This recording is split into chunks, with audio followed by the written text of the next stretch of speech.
Hi, this is Jim and Pistachio Davies, here to read episode 5 of Eve, Pixiedrowner, and the Micean Council. This is episode 5, the Micean Council. The guards removed a wine cork from the outer wall, revealing a narrow hole. Del motioned with his arm. After you. We crawled inside, and the guards replaced the cork, leaving us in warm, dark quiet. Snowflakes scattered from our fur as we shook our bodies, drifting down to the wooden beam we stood on. And as my eyes adjusted, I could see we were inside a wall. As Del led me through a well-chewed hole, my ears twitched at the sound of muffled human voices, a lot of them. Del stopped, half of him brightly lit from a light coming from another hole, the source of the noise. I followed, and as my feet hit the floor, I realized the hole opened into the top of the molding of a room, a huge room filled with humans, very loud humans. All my instincts crashed over me as I fought a desire to hide in the darkest spot I could find. Del pulled out a small ring from his pocket in his jacket. You'll need this. I reached for it and stopped. Is that a veil ring? Yes. It looked too big, but when I put it on my finger, it shrunk to fit perfectly. How do I look? I immediately realized it was a stupid question. Veil rings only worked on humans. Del just grunted and walked along a wide molding near the ceiling. Below us, a massive number of humans milled about. So many, in fact, that the room seemed like it was to burst from sheer numbers.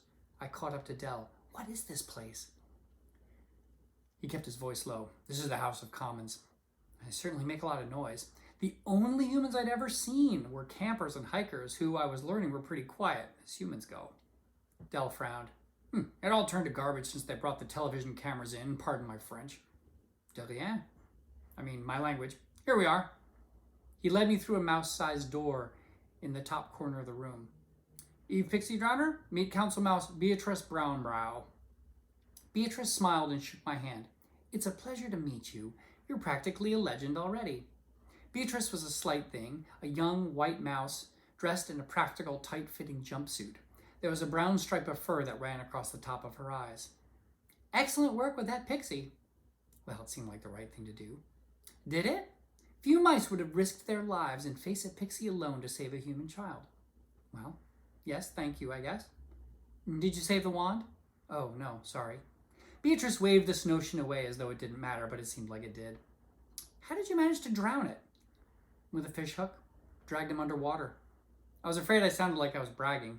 You know, what anybody would do. Beatrice blinked. Right. Squirrel wasn't any help. We shared a smile. No kidding. Sit down, please. She gestured to some seats in the corner of the room, and we sat on what appeared to be cushions from human ring boxes, if my memories of the human magazines served me correctly. Del started toward the exit. Was there anything else? Beatrice smiled.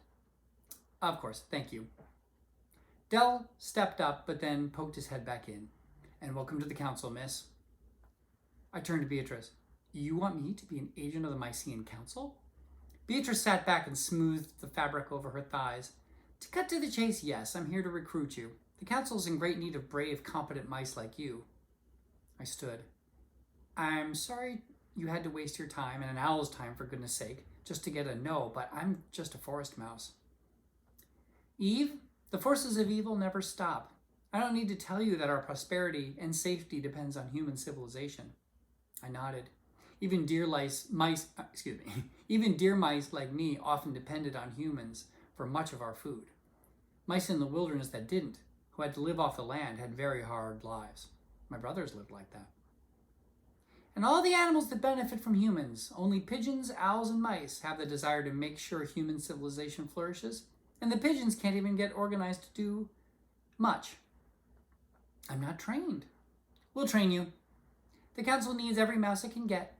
Don't think that human civilization will be fine without our help. Have you ever heard of the Roman Empire? No. Well, it was a very big deal a long time ago. A huge human empire over in Europe, very successful. This was before the Micean Council existed. The mice at the time were part of an organization called the Agency for the Governance of Nocturnal Creatures, based in Greece. The AGNC decided that humans would be fine without the help from the animals, and consequently, supernatural forces destroyed the entire empire. It started something we called the Dark Ages. It was bad for humans, and what's bad for humans is bad for mice. I know we need the humans. I eat their food. When I was young, a human child saved my life. I just don't see how I can help. Listen. Beatrice stood and put her hands on my shoulders. This city has far more threats than this council can handle. I'm neglecting a mission with my team right now to try to recruit you. She sighed, but that's fine. Normally, we send a trained team of 3 mice to handle a pixie. You've proven your worth in the field already, Eve, and we need you. More importantly, the children of Ottawa need you. My heart patted in my chest as I considered this. As I looked into Beatrice's eyes, the muffled sounds of the human beings beyond the door, arguing with each other over I didn't know what, drifted into my ears. But as adult humans didn't believe in the supernatural and had no inkling of the shadowy world of dark magic that surrounded them, I knew they weren't talking about how to keep fairies from harming their children. I felt the veil ring on my finger, smelled the new cloak on my back, and already felt like an agent. D'accord, I'll do it. Beatrice sighed heavily and squeezed my shoulders. I'm so happy to hear that. When does training start? Later. There's something urgent, and we're sending you out tonight. She walked to the end of the room to another door and opened it, and looked back at me and smiled. Come on, Agent Eve. I never got that training I was promised. I was thrown headlong into danger from day one. That was episode 5 of Eve Pixiedrowner and the Micean Council. You can read more at alteredrealitymag.com. Thank you.